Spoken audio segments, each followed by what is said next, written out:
안녕하세요. 안녕하세요. 반갑습니다. 반갑습니다. 사랑합니다. 사랑합니다. 2025년 새해가 밝았고 첫 주를 맞이했습니다. 첫 주 성도들과 함께 말씀 교제를 할 수 있도록 허락하신 주님께 감사드리고 새해 인사, 세상의 인사긴 하지만 새해 복 많이 받으세요. 인사하겠습니다. 시작! 새해 복 많이 받으세요.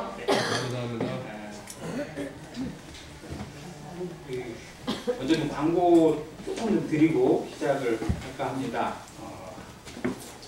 겨울철에 애들도 조심해야 되지만 제일 조심해야 될 분들이 나이 드신 어른들입니다.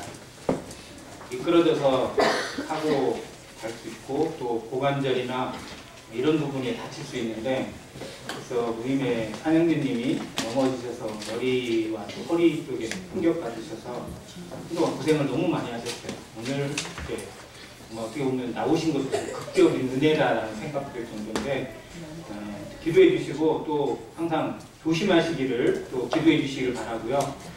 사회자가 광고한 것처럼 독감이 너무 유행합니다. 모임에 지금 마스크 쓰고 계신 분들, 또 괴로워하시는 분들, 오늘 아침에는 심피생님이 독감이 너무 심하셔서 참석이 좀 어렵겠다고까지 연락이 왔었어요. 근데 다시 정말 어떻게 보면 제가 보기에는 죽으면 죽으리라는 하고 오신 것이 아닌가 생각이 들어지는데, 오신 모습 보고 좀 너무 또 위로가 되고 감사가 되었습니다.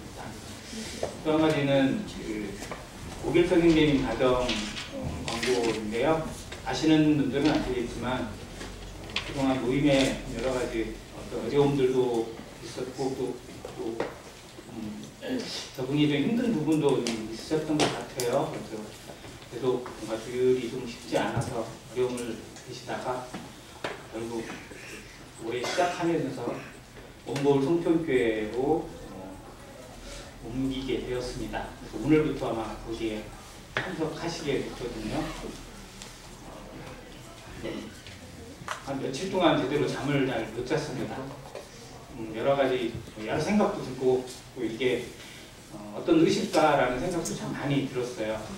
근데 한편에서 또 그걸 통해서 주님 앞에서 조심해야 될 것, 준비해야 될 것, 이런 걸 깨닫게 하시는 시간이었다고 생각이 되어지고, 무엇보다도 연준이 밑에 민혁이가 있었는데 어린아이가 없다는 것이 좀 한편에 대단히 좀 마음에 빈자리로 좀 남긴 합니다. 그러나 올해 표가 방번하에다가 내 집을 채우라 하신 주님의 명령인 것처럼 정말 그 자리가 드러나지 않도록 그 채워야 될 사명이 우리에게 있다라는 생각을 다시 한번 해보게 되었고, 어느 곳에 있든지 주님의 나라에서 함께 만나고 함께 교제해야 될 성도들인데, 그간에 있었던 어떤 것들 다 털어버리시고 정말 서로 격려하고 위로하고 기도해 주시고, 또 교회도 그 일을 통해서 더욱 자신을 돌아보고 더 힘있게 전진하는 교회 되기를 간절히 기도를 드립니다. 오늘 이 표로 먼저 시작하는 것이 합당하다 생각이 되어서 누가복음 14장 말씀 보겠습니다.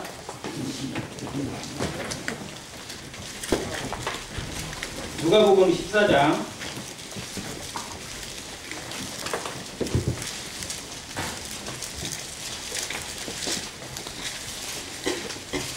16절부터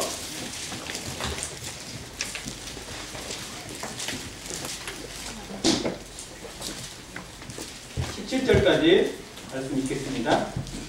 이르시되 어떤 사람이 큰 잔치를 베풀고 많은 사람을 청하였더니 잔치할 시각에 그 청하였던 자들에게 종을 보내어 이르되 오소서 모든 것이 준비되었나이다 하매 8절 다 일치하게 사양하여 한 사람은 이르되 나는 밭을 샀음에 아무래도 나가 보아야 하겠으니 청컨대 나를 양해하도록 하라 하고 또 이렇게 하고 21절 종이 돌아와 주인에게 그대로 고하니 이에 집주인이 노하여 그 종에게 이르되 빨리 시내의 거리와 골목으로 나가서 가난한 자들과 몸 불편한 자들과 맹인들과 저는 자들을 데려오라 하니라. 22절 23절 같이 친다. 시작. 종이 이르되 주인이여 명하시는 대로 하였으되 아직 아직도 자리가 있나이다. 주인이 종에게 이르되 길과 산을 파리 가로 나가서 사람을 강권하여 데려다가 내 집을 채우라. 아멘. 네. 사람을 강권하여 데려다가 내 집을 채우라는 주님의 말씀, 주인의 명령을 올해 교회 표로 생각하면서 우리의 빈자리가 얼마나 있을까? 우리의 채워야 될 자리가 어디일까? 누구를 채우고 어떻게 채워야 할 것인지를 기도하게 되고 고민하게 됩니다.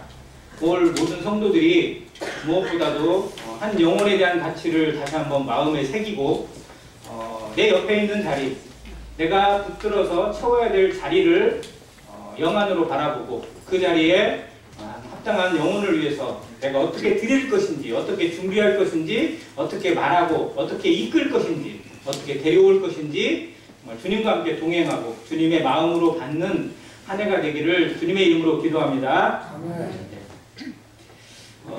본문은 마태복음 22장에 있는 말씀하고 맥이 같은 천국의 비유 중에 하나입니다.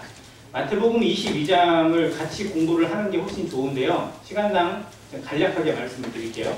마태복음 22장엔 같은 내용을 배경적인 차이가 나옵니다. 거기서는 왕이 혼인잔치를 벌이는 것으로 나옵니다. 여기서는 부자가 큰 잔치를 베푼 것으로 나오고요. 그런데 이제 그 맥락이 같은 게 뭐냐면 혼인잔치를 준비해서 다 준비하고 그 와야 될 사람들을 초청을 합니다. 잔치를 초청을 할 때 초청장을 보내면 아무에게나 초청장을 보내는 게 아니라 대상이 정해져 있어요. 그 대상들에게 초청장을 보내서 오라고 준비가 다 되었다고 합니다. 그런데 마땅히 와야 될 사람들이 이 핑계 저 핑계 대고 안 와요. 나는 이래서 못 가겠다. 나는 이것 때문에 못 가겠다. 나는 이러하니까 못 가겠다. 그러면서 다 거절을 합니다. 마태복음에 보면 종이 두 번째 보내고 또 보내요. 그랬더니 나중에는 화를 내면서 그 종들을 때려서 심지어는 죽이기까지. 이게 구약에 나타나 있는 이스라엘의 영적 상태와 모습, 하나님이 그들을 어떻게 부르셨는지, 어떻게 초청하시고 어떻게 세우셨는지, 그리고 그들이 하나님 앞에 어떻게 반응했는지를 보여주는 딱 하나의 요약입니다. 계속 거절해요. 근데 뭐 때문에 거절하느냐? 내 핑계. 합당한 이유가 있는 게 아니고 핑계를 만들어서 거절을 합니다. 이 때문에, 저것 때문에, 요것 때문에. 근데 핑계 없는 무덤 없다고 핑계를 대려고 하면 한도 끝도 없이 나오는 게 핑계와 변명입니다. 자, 그들은 그럴싸한 이유로 듣겠죠. 그리고 나중에는 이제 하도 그러다 보니까 이제 종들이 찾아오는 게 귀찮아요. 주인이, 왕이 자기들을 초청하는 게 귀찮아져요. 그래서 어떻게 해요? 때리고, 욕보이고, 심지어 죽이기까지 해요.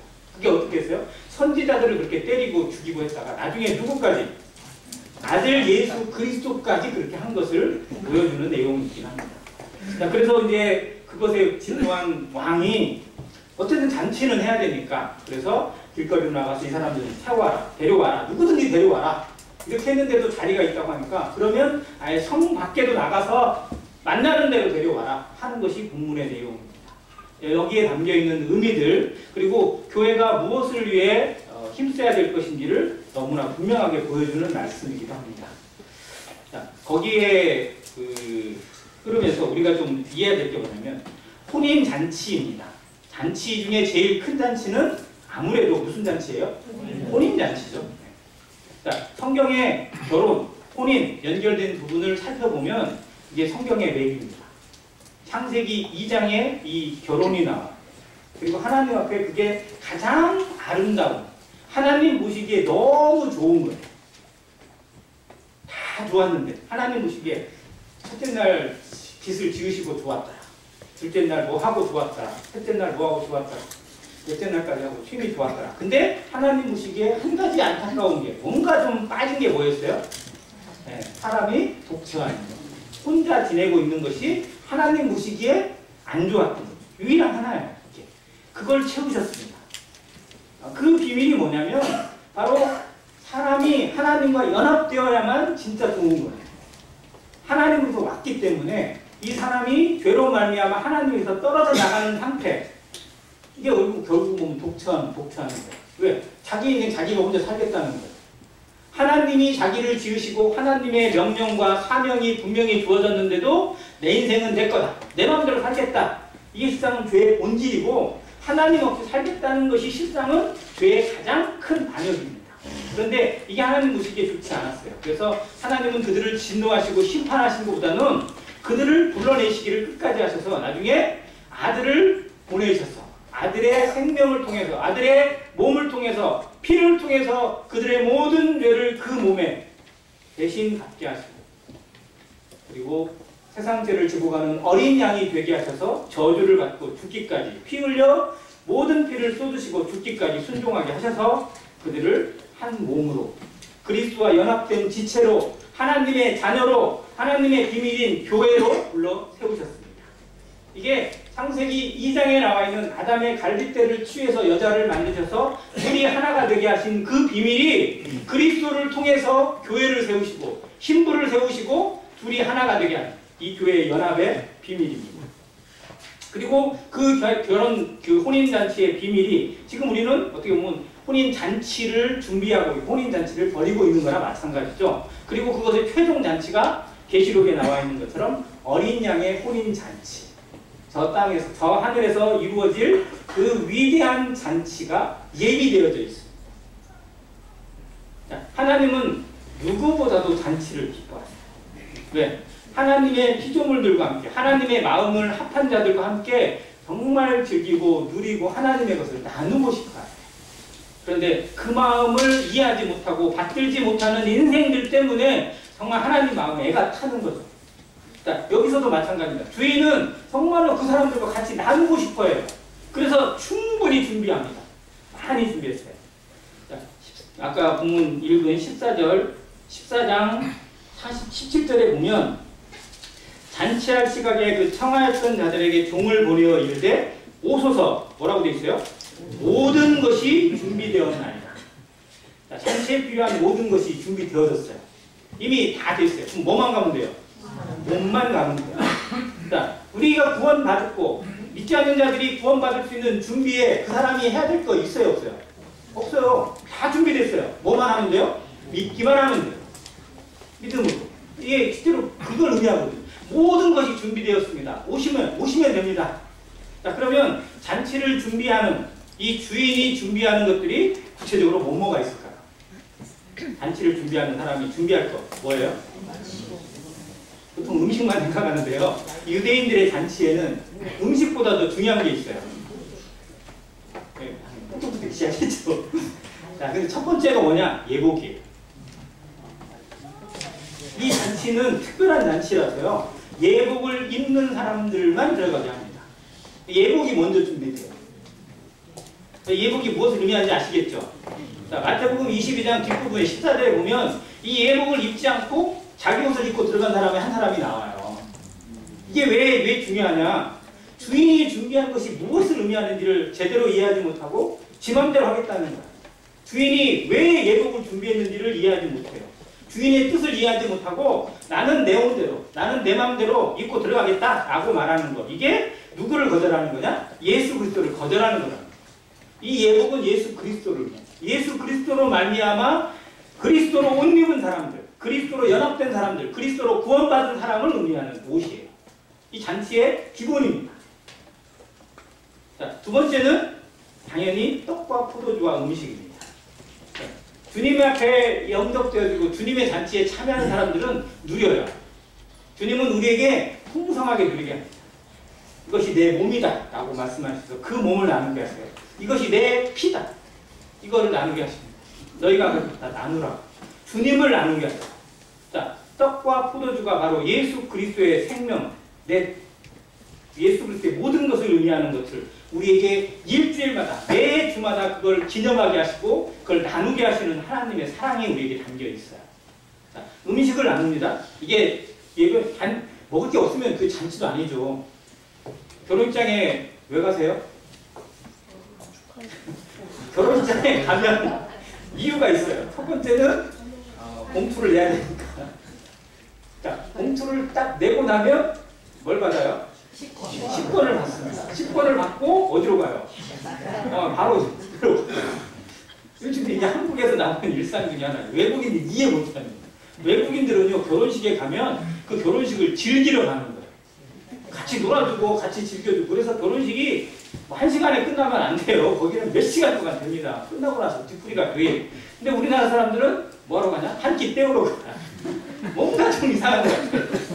근데 그게 되게 중요해요. 그리고 먹고 나서 먹을 것이 좀 내가 좋아하는 회가 좀 덜 나왔다거나 뭐 이러면 괜히 배렸다 이러면서 얘기를 해요. 자, 아무튼 두 번째 이 떡과 포도주와 음식도 되게 중요합니다. 자, 세 번째는 또 뭐가 있어야 될까요? 이 잔치에 이 초청한 사람들을 위해서 주인이 준비해야 될 것. 세 번째는 발 씻을 물이에요.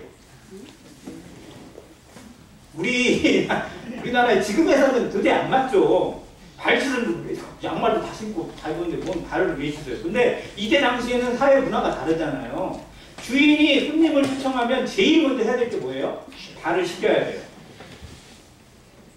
성도들이 하나님 앞에 서잖아요. 하나님 앞에 나오잖아요. 제일 먼저 자기를 살펴야 될 게 뭐예요? 내 발을 씻어야 돼요.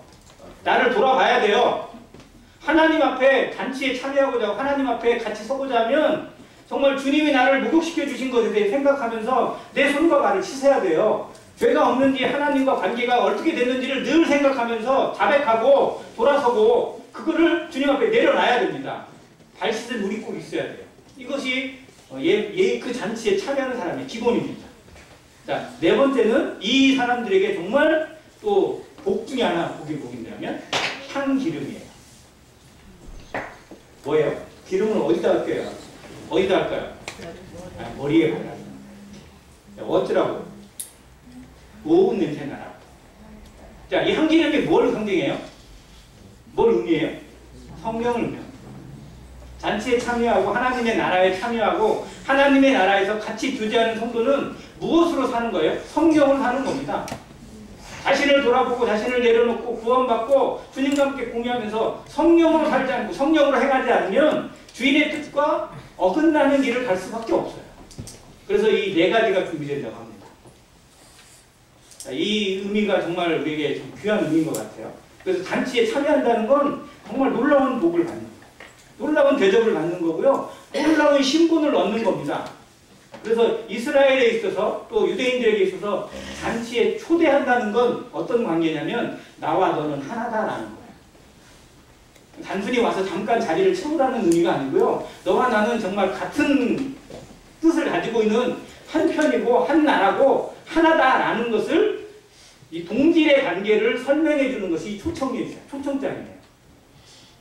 자, 그런데 그 초청장을 줬다는 거는 자, 이제 우리가 이런 관계니까 이거를 잘 유지하고 계속 해나가자라고 우호적인 의미로 그들에게 손을 벌리고 손을 잡아주는 거예요. 하나님이 이 세상에 당연히 심판을 쏟아붓고 정말 물로 심판하셔도 할 말이 없는 인생들에게 계속해서 손을 내밀고 계세요. 내가 너를 사랑하지 않느냐? 내가 너를 붙들지 않느냐? 너는 나에게 정말 소중한 존재라고 계속해서 손을 내밀고 계세요. 이게 하나님의 초청장입니다. 이것이 우리들을 향한 하나님의 사랑이고 이게 끊을 수 없는 하나님의 사랑이에요. 끝까지 사랑하시는 하나님의 사랑이 예수 그리스도를 통해서 이 땅에 오셨고 우리 같은 날 우리나라가 어떻게 복음을 듣고 우리나라가 어떻게 구원을 받고 어떻게 하나님의 나라가 되고 교회가 돼요. 그런데 포기하지 않고 자기의 죽음을 마다하지 않고 왔던 사람들 복음을 듣고 말씀을 듣고 찾아온 사람들에 의해서 우리 같은 사람들 나 같은 사람도 구원받고 하나님을 아버지라 부르고 교회 한 지체로 주님을 예배하는 자리에 서 있다는 거. 여기 있다는 거 얼마나 복이에요. 어떻게 우리에게 이런 기적을 이런 은혜를 내렸는지를 우리는 잊지 말아야 됩니다. 이 초청장이 어떤 사람들은 아무것도 아닌 것으로 생각하는 사람 이게 불쌍한 거예요. 자, 그런데 이스라엘에게 초청장을 거절하는 건 그 의미 이상이에요. 아까 얘기했죠. 초청장은 너와 나는 하나다 한편이다 라는 거예요. 그러면 거절은 뭐예요? 나 너 필요 없다. 나 너 없어도 돼. 나 너 필요 없어 라고 선을 긋는 거예요. 적대 관계를 표시하는 것입니다. 초청장을 거절하는 것이 그거예요. 복음을 거절하는 것이 단순히 자기 선택이 아닙니다. 그때는 자기 선택이고 뭐 이래든 저래든 아무 상관없다고 생각할지 모르겠어요. 그런데 하나님 앞에 가면 그것은 결국 뭐예요? 하나님을 거절한 거고 하나님을 반역한 거고 하나님을 대적한 겁니다. 그래서 심판을 피할 수가 없어요. 이 초청장을 거절하는 것이 얼마나 무서운 것인지 알아요. 하나님의 말씀을 거절하는 것이 단순히 선택사항이 아니에요. 이건 하나님을 맞서는 거고 하나님과 대항하는 거고 하나님을 등지는 겁니다.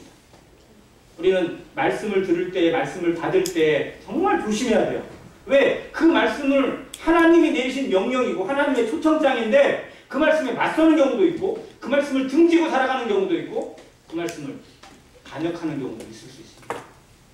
그래서 정말 조심스럽게 말씀을 받고 정말 내 자신을 쳐서 복종시키는 기도가 나타나지 않으면 우리의 삶이 정말 어그러질 수 있습니다.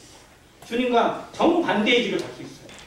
성도를 할지라도. 그래서 정말 말씀을 받는 자세가 중요하고 정말 말씀이 그러한가요? 그걸 날마다 묵상하는 자세가 중요하고 그 말씀에 나를 쳐서 복종시키는 기도가 중요합니다.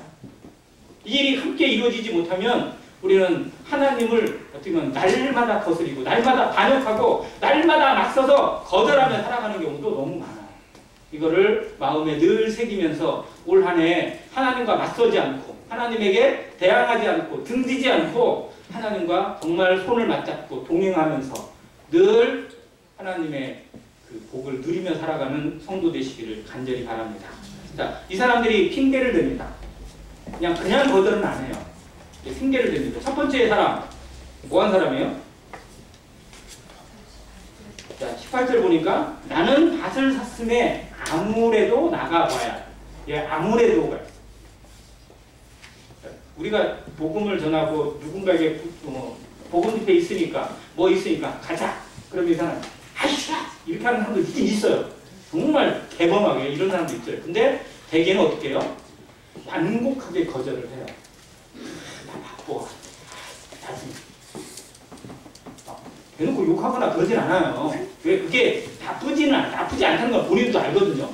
그런데 가기는 싫어. 그러니까 완곡하게 거절을 해요. 이 사람의 했던 핑계가 똑같아요. 아무래도 못 가겠다. 자, 그런데 한번 생각해 보세요. 밭을 샀어요? 그러면 뭘 위해 밭을 산 거예요? 자기 잘 먹고 잘 살라고 밭을 샀겠죠. 자, 그런데 그 밭에 그날 아니면 못 나가요? 그때 아니면 못 나가는 거예요? 다른 날은 없어요? 얼마든지 있어요. 그날 아니고도 충분히 가능해요. 그러니까 시간을 내려고 하면 못 낼 시간이 있다 없다? 없어요. 다. 성도들 바쁘죠? 정말 힘들죠? 그런데 집회 참석하거나 정말 어디 하거나 뭐 하려고 해요. 간절함이 있어요. 그러면 어떻게든 시간 내요 안 내요? 내요. 내게 되어 있어요. 오히려 바쁠 때 주님 앞에 더 헌신한다니까요. 그런데 핑계대기 시작하잖아요. 그러면 있던 시간도 없어져. 괜히 막 이상해져. 분주해져요 이렇게. 그러니까 자기 핑계를 만드는 거예요. 그러니까 이 사람은 지금 핑계를 만듭니다. 그날이 아니어도 돼요. 밭에 나가보는 건 얼마든지 가능해요. 다른 날도 많아요. 그런데 굳이 난 핑계댈 게 없으니까 난 이게 있으니까 이게 중요한 일이니까 이렇게 되겠다라고 변명을 합니다. 하나님 앞에 나오는 것들, 하나님 앞에 순종하는 것들에 우리의 삶이 변명을 달기 시작하면 끝이 없어요. 그래서 우리는 가급적 변명하지 않고 아니요가 아니라 예라고 할 수 있는 태도를 길러야 됩니다. 하나님 앞에는 아니요가 있을 수 없어요. 그런데 정말 우리를 얼마나 참고 계시는지 늘 생각하시길 바랍니다. 자, 두 번째 사람은 뭐예요? 소를 샀대요. 소 5결이. 몇 마리예요? 10마리. 소 10마리. 이 사람 부자예요? 가난해요? 네, 부자죠. 그러니까 왕의 초청을 받을 만큼 대단한 사람이에요. 자, 그런데 이 사람은 소 10마리를 샀어요. 근데 뭐 하러 가겠다는 거예요? 이 소를 사러 가는 게 아니에요. 소는 샀어. 근데 그 소가 밭을 잘 가고 내 말을 잘 듣는지 시험하러 간대요. 근데 꼭 그날 시험해야 돼? 꼭 초청장을 그날 줬어요? 그 전에 알았어요? 몰랐어요? 초청. 알았죠. 자기 남아 달자에 달력에다 표시해놓고 자기 스케줄에다 표시를 해놨어요. 이날 초청장. 근데 꼭 그날 가야 된대. 그날 시험하러 간대. 이때 아니면 얼마든지 가능해요.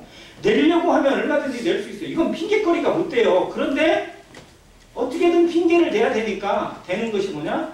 아, 소 10마리나 샀는데 이 10마리가 정말 어떤지나 정말 궁금하기도 하고 조심스럽기도 하니까 나 가야 되겠다. 미안해? 라고 그냥 가버려요. 그러니까 자기의 눈에, 자기 안중에, 자기 중심에 주인은 그 왕은 있어요, 없어요? 없어요. 왕과의 관계는 상관없이 이제 왕 없어도, 왕의 관계 없어도 내가 가지고 있는 것으로, 내가 지금 준비한 것으로 나는 내 인생 살아갈 수 있으니까 별로 신경 쓰지 말자. 나는 너 신경 안 쓰겠다. 라고 그렇게 살아가는 거예요. 세상 사람들은 그래서 자기 준비로 바쁩니다.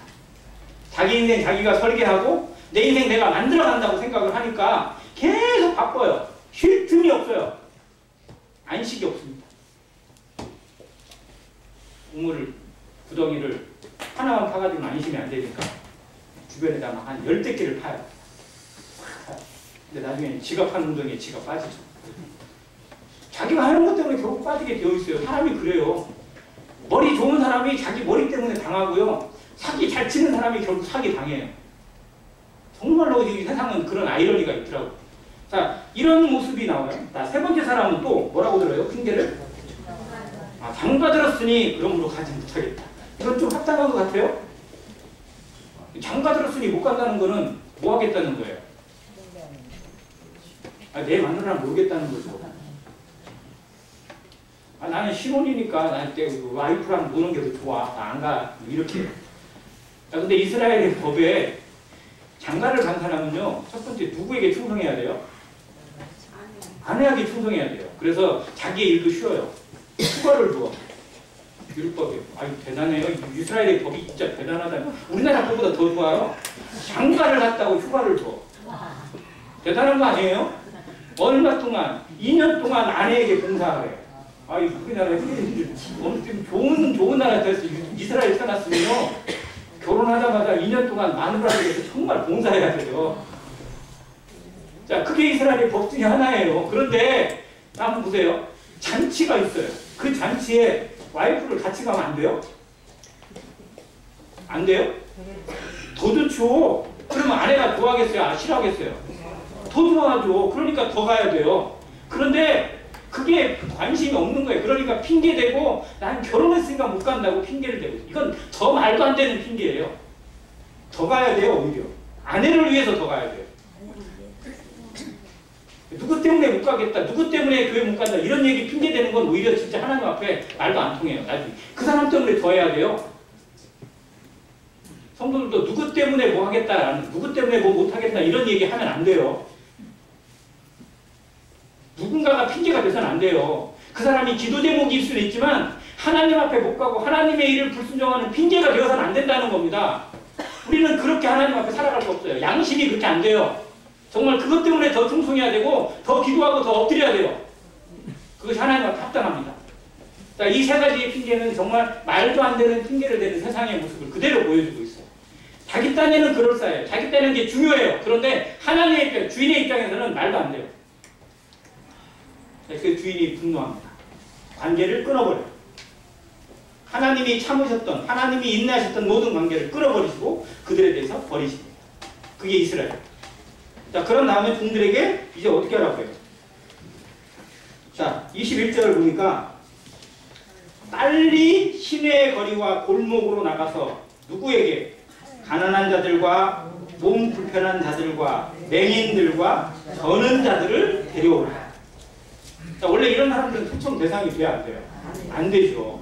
아니, 잔치를 해놓고 무슨 뭐 거지잔치도 아니고 막 이렇게 할 수가 없잖아요, 원래는. 그런데 자리는 다 준비되어 있고 음식도 준비되고 모든 게 준비되었는데, 아니, 사람이 없으니 어떻게 해요? 주인 입장에서 답답한 거죠. 그래서 다 데려오라는 거예요. 근데 이때 데려오는 이 사람들의 대상이 누굴까요?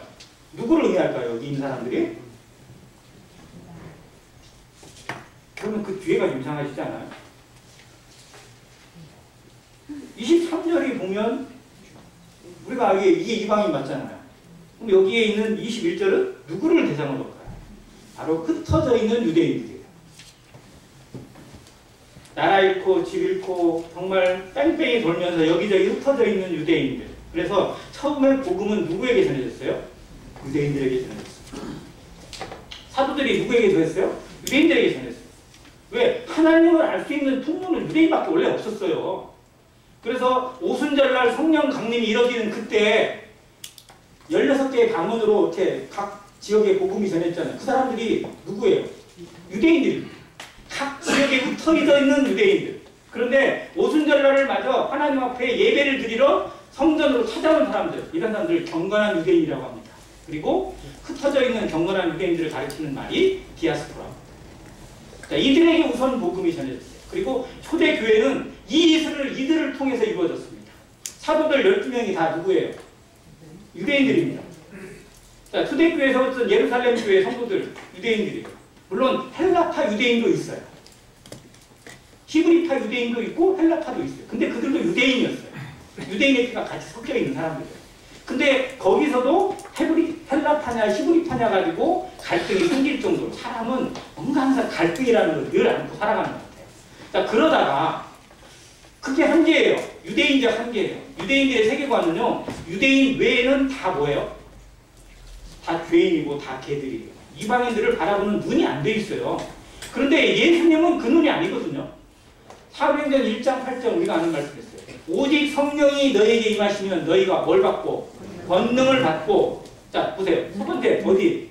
예루살렘과 온 유대가 먼저 나와야죠. 이 유대인들의 한계니까. 그리고 나 어디? 사마리아. 사마리아는 애매해요. 거기에 유대인저 아니냐 여기 좀 애매한 색깔이 가지고 있어요. 그 다음에 어디까지? 땅끝. 땅끝은 누구예요? 이방인이에요. 여기까지 이르러 내 증인이 되리라고 하셨어요. 제자들에게, 12사도에게 분명히 말씀하셨어요. 그런데 그들의 세계관, 그들의 한계는 유대인 세계관을 못 벗어나요.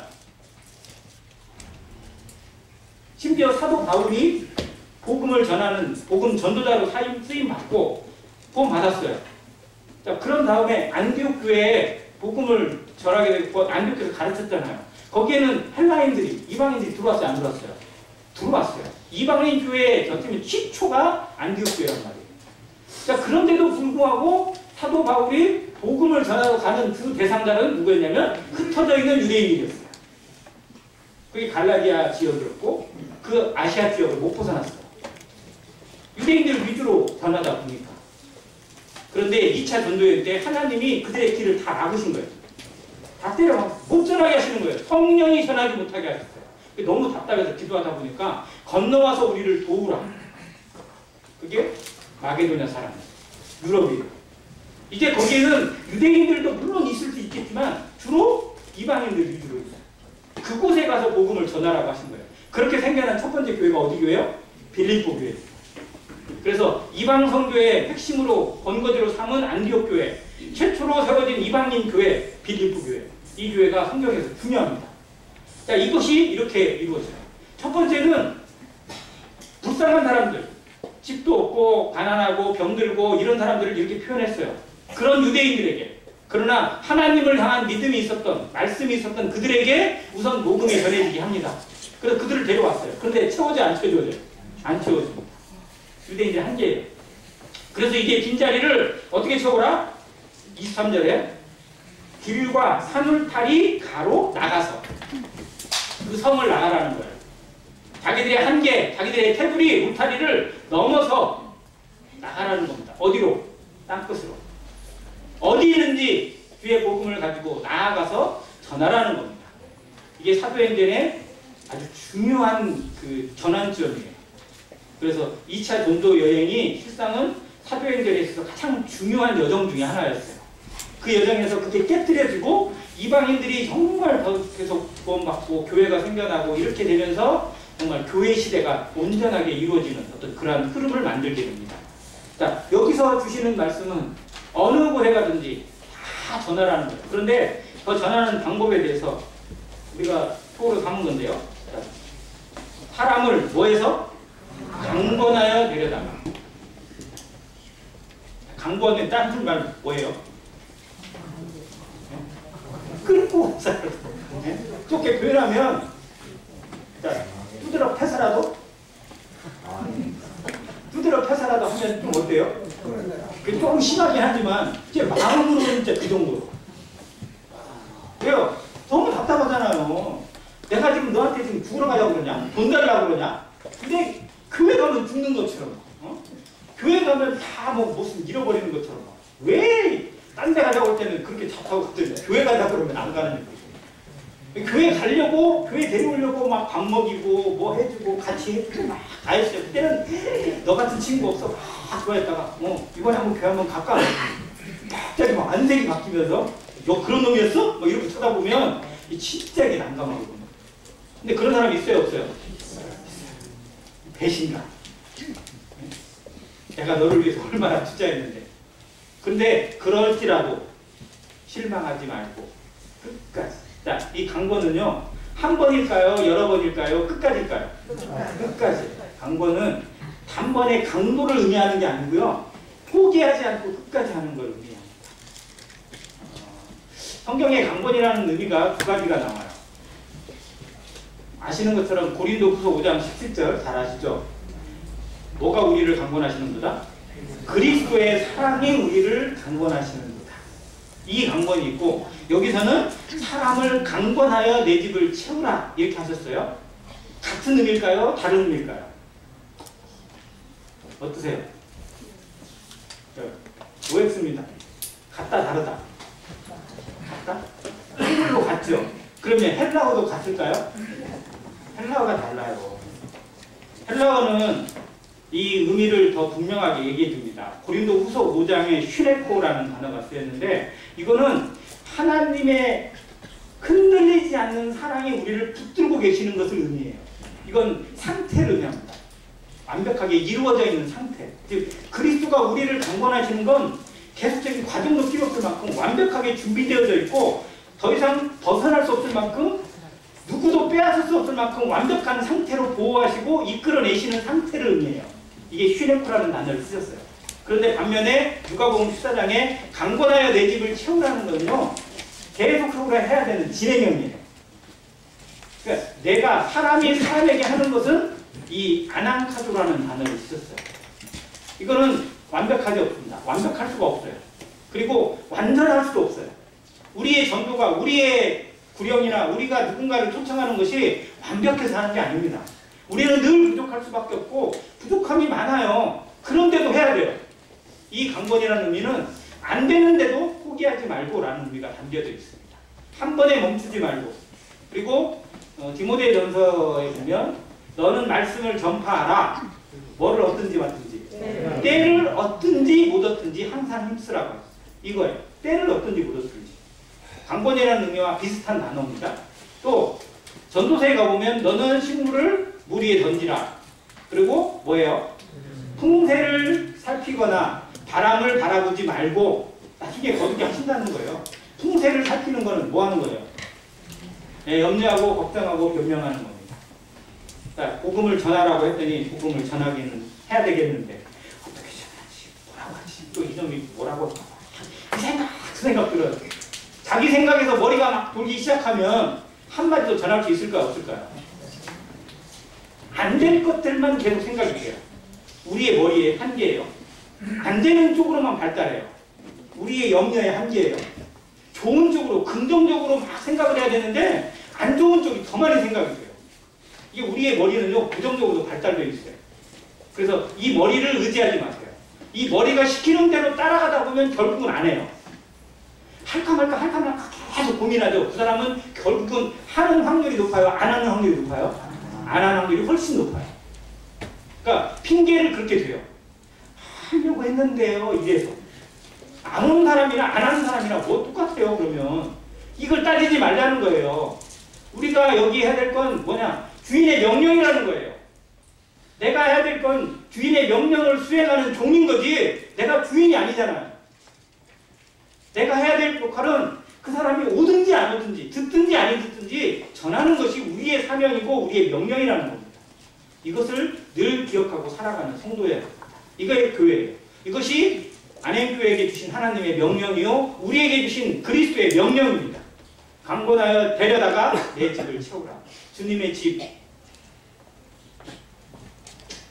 주님께서 무엇을 준비하셨는지 얼마나 많은 걸 준비하셨을지 우리 마음이 그리기로 합니다. 영안으로 보시길 바랍니다. 하나님의 나라가 얼마나 풍족한지 얼마나 풍성한지 그 많은 것, 그 엄청난 것, 그 놀라운 것들을 알고 있는데 그걸 보고 있는데 그걸 누릴 만한 것이 나 혼자 누려야지 남들은 전혀 안 알리고 나 혼자 누려야지. 이게 진짜 누리는 사람이에요? 진짜 좋은 거는 누구에게 알려요? 진짜 좋아요. 그러면 누구한테 알려줘요? 아니 다 알려요 뭐. 자, 그런데 통계가 나왔어요. 자, 음식점을 갔다 왔어요. 갔다 왔는데 너무 맛있고 너무 좋아. 그럼 이 사람 이거를 다른 사람들에게 알릴까요 안 알릴까요? 아, 갔더니 맛도 좋고 가격도 싸고 막 너무 좋아. 같이 가자. 한번 가봐. 이렇게 알리잖아요. 이거를 알리는 그 숫자가 많을까요? 아니면 갔다 왔는데 너무 배렸어요. 불친절하고 맛도 없고 돈만 비싸고 막 그래가지고 저기 절대 가면 안 돼. 이런 식으로 딱 찍혔어요. 그거는 알릴까요 안 알릴까요? 그것도 알리겠죠. 그러니까 그러면 좋은 걸 알리는 게 많을까요? 안 좋은 걸 알리는 게 더 많을까요? 사람에게 통계를 냈어요. 이게 어떤 게 더 많을 것 같아요? 안 좋은 걸 알리는 게 훨씬 많아요. 2배 이상 많아요. 이게 통계예요. 안 좋은 건요, 더 돈을 잘 내고 더 뻥튀기 크세요. 가면 죽을 것처럼 정말 그거 먹고 죽을 것처럼. 자, 그게 사람의 심리 중에 하나예요. 그래서 좋은 것을 알리는 것이 오히려 사람에게 쉽지 않아요. 안 좋은 거는 잘 얘기해요. 그러니까 누군가의 관계에서 좋은 관계를 막 칭찬하고 하는 것보다 별로 틀어진 것에 대해서 막 시기하고 막 욕하고 막 하는 것이 우리에게 더 많이 일어난다는 거예요. 우리 심리가 그래요. 그래서 이 습관이 바뀌지 않으면, 정말 강권하지 않으면 우리의 마음도 안 바뀝니다. 근데 우리의 집을 돌아보세요. 하나님의 나라를 돌아보세요. 얼마나 많은 것이 준비되어 있고 얼마나 풍성하게 준비되어 있고 얼마나 놀라운 것들이 준비되어 있는지 우리의 영안으로 말씀을 통해서 바라보시기 바랍니다. 그의 나라를 바라보고 그의 의를 생각하는 성도들이 그냥 가만히 있고 나 혼자 가니까 됐지 뭐 이제 이 정도면 나는 할 만큼 했어 라고 말한다면 이건 정말 하나님을 반역하는 거예요. 우리에게 아직 때를 주셨어요. 아직 기회가 남아있다는 겁니다. 아직 때를 마감하지 않고 여전히 기회를 주고 계신 하나님의 마음이 무엇일지, 아직도 자리가 채워지지 않고 아직도 준비된 것들이, 그 예복이, 그 음식이, 그 기름이 여전히 빈자리가 남겨져 있고 자리가 채워지지 않은 상태를 보는 주인의 마음이 어떠할지 우리가 그걸 바라보면서 아니 그의 빈자리라도 내 옆에 자리라도 내가 채워야 되고 내가 붙들고 내가 기도해야 될 사람이 누구인지 한번 떠올려 보세요. 주님의 마음으로. 그리고 그를 향해서 지혜를 달라고 기도하세요. 어떻게 해야 될지. 나의 능력이 이거밖에 안 되는데 주님 어떻게 일을 이끌어야 할지 주님 기회를 주시고 내가 여기에 순종할 수 있도록 믿음 달라고 기도하는 성도 되시기 바랍니다. 그래서 올 한 해 우리를 통해서, 나를 통해서 영혼들이 채워져 가고 하나님의 나라가 채워져 가고 정말 안행교회의 자리가 더욱 채워져 가는 2025년 되기를 주님의 이름으로 간절히 기도합니다. 감사합니다.